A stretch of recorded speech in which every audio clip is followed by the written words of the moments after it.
Gambling started out at an adolescent when I was just playing tunk for fun, for some change, and ended, when I had to self-expose myself.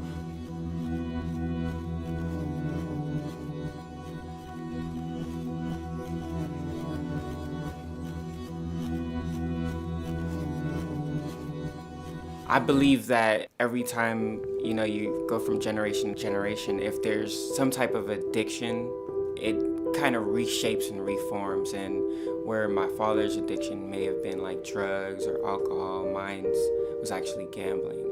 Basically, when I was living in New Orleans, there's this machine called video poker, and then everybody calls it video crack because it's like so addicting. You put dollars and dollars in.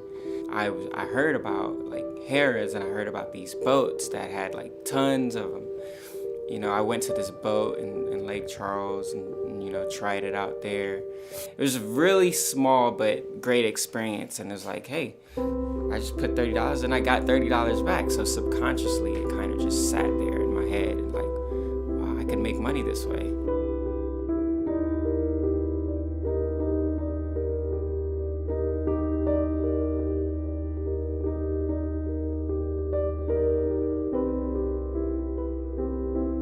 University of Massachusetts did a study, and they took a person that was addicted to cocaine, and they took a person who was addicted to gambling. The same physiological effects that the cocaine would give that person was the same effects that the person that was addicted to gambling displayed within the scan of their brain. So that has a lot to do with the psychology of what drives someone to a casino, to put money in a machine, to think that they can win even though the odds are ultimately stacked against them.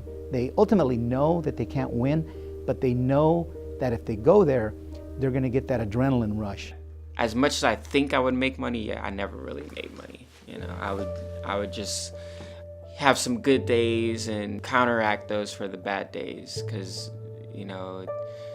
I never really wanted to remember the bad days purposely, because if I thought about the bad days, I would just get all negative. You just lose your dignity, like sometimes, with the things that you do when you're at your lowest. And at one point, I was homeless, basically just sleeping in my car. I lost like the respect that I had in my own community. I definitely got suicidal. It was really hard at one time where I broke down and I was crying because I was just like, man, I need help. When it got to a point to where I couldn't hide it anymore, I couldn't hide it because it was surfacing in my life, everything. Like, it definitely got to a point where I lost so much that it was just unbearable, and I couldn't take it. One of the biggest problems that we have in folks that are addicted to gambling is the suicide component of that. I have done some research and talked to many addicted gamblers, and almost always suicide has come into play. At some point within their addiction, they've contemplated suicide.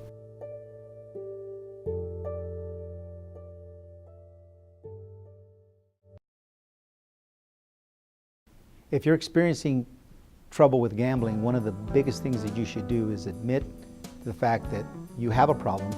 Reach out to a family member, a friend, a clergyman, or dial 1-800-GAMBLER.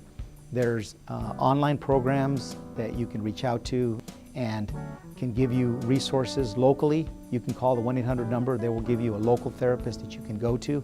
And you could also sign on for emails too. I realize now that I had everything that I needed, without gambling. So since I quit gambling, my life has pretty much turned around, because I'm able to see those blessings. Like, gambling, I believe, is a cloud on your vision. It doesn't allow you to see clearly. It allows you to see the synthetics in life. And because I'm a very spiritual person, what this means to me is just gambling just clouded my vision, my judgment, everything.